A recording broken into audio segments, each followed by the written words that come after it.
ஆலடிப்பட்டியான் அல்வா கடை மற்றும் பாரம்பரிய உணவகம். ஹெல்தி அண்ட் டேஸ்டியா சாப்பிட ஆலடிப்பட்டியான் வாங்க. சென்னை முழுவதும் 50க்கும் மேற்பட்ட கடைகளுடன். இந்திய வளர்ச்சியில் சேர்ந்து முன்னேறுவதற்கு பதிலாக ஒவ்வொரு முறையும் கோவை மக்கள் வேறு விதமாக முடிவெடுக்கிறார்கள் என்று ஜார்க்கண்ட் ஆளுநர் CP ராதாகிருஷ்ணன் வருத்தம் தெரிவித்துள்ளார். இந்திய வளர்ச்சியில்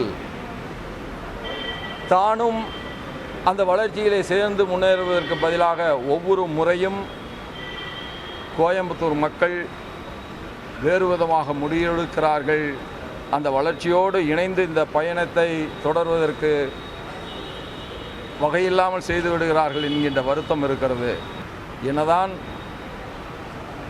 ஒரு மகத்தான முன்னேற்றத்திற்காக நாம் சிந்தனை செய்தாலும் மக்கள் ஆதரவு தருகின்ற வரை காத்திருக்கத்தானே வேண்டும். அதுதான் ஜனநாயகம். ஆலடிப்பட்டியான் அல்வா கடை மற்றும் பாரம்பரிய உணவகம். ஹெல்தி அண்ட் டேஸ்டியா சாப்பிட ஆலடிப்பட்டியான் வாங்க. சென்னை முழுவதும் 50க்கும் மேற்பட்ட கடைகளுடன்.